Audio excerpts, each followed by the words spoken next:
Magandang araw sa inyo lahat at ako si Ferlin Villarin na handang bumati sa aking kaibigan sa kanyang kaarawan na nagdiriwang ngayon. Batiin natin si Konsehal Early Santa Rosa Flores na nagdiriwang po siya ng kaarawan ngayon.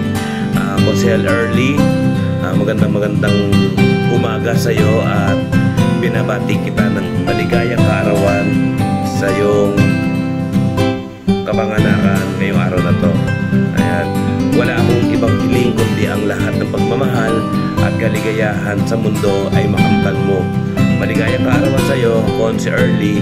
Salamat sa pagiging pinakamahusay na kagawad sa inyong lugar at kaibigan at konsehal ng Pantok, May Kawayan City. At sana makamtan mo ang nais mong makamtan sa buhay at lumigaya ka pa araw-araw at marami pang birthday ang dumating sa iyo at magkalat ka ng mga kabutihan sa kapwa, lalo na sa iyong mga kababaryo. Kaya kayong mga taga Pantok, isipin nyo kung sino si Early Santa Rosa Flores dahil napakabuting tao niya, napakabuting kaibigan, napakabuting kakilala. Kaya sa iyo, Konsehal Early, binabati kita ng maligayang kaarawan at mabuhay ka hanggat gusto mo. Good luck! At syempre ganun din sa aking kaibigan, best friend, kaibigan, kakilala dito sa FB Reel, sa FB.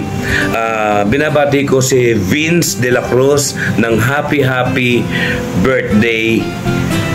Higit sa kasiyahan nawa ang makamtan mo ngayong araw na to. Ang hiling ko para sa iyo yung araw na ito ay mapagkumbabang kalooban ang hihatid sa iyo ng Panginoon at huwag kang gagaya sa mga ibang tao at lalo kang magpakabait dahil birthday mo at magpakasaya ka. Kaya ngayong araw na to, lahat ng iyong tagumpay ay makamtan mo at matamo mo at magpasalamat ka sa Diyos ng may puso at magpakumbaba sa lahat ng bagay. Kaya sa iyo, Vince de la Cruz, happy birthday sa iyo. Ako ang iyong kaibigan na si Ferlin Villarin na bumabati at mabuhay ka hanggat gusto mo. Good luck sa iyong career. At gayon din kay Jason Delino na nag-birthday today.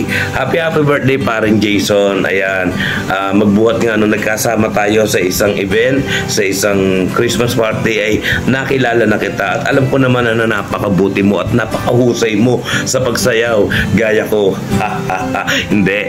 Ibig ko sabihin, ikaw ay talagang mahusay, talentado ka dahil alam mo naman lahat ng mga member sa ating mga grupo sa pagsasayaw ay isa ka sa laging kinukuha nila. Bakit ka kinukuha? Dahil ikaw ay isang magaling at talentadong empleyado ng ating munisipyo. Kaya sa iyo, Jason, magpakabuti ka lagi at magpakaligaya at magpakasaya dahil ngayong kaarawan mo, ikaw ay magiging masaya at makakamtan mo ang ligaya sa buhay. Kaya sa iyo, Jason, happy birthday. Mabuhay ka hanggat gusto mo. Good luck sa lahat ng mga may birthday na binati ko at magpakasaya kayo ngayong araw na to. Happy birthday. Good luck sa inyo lahat. God bless. Tada!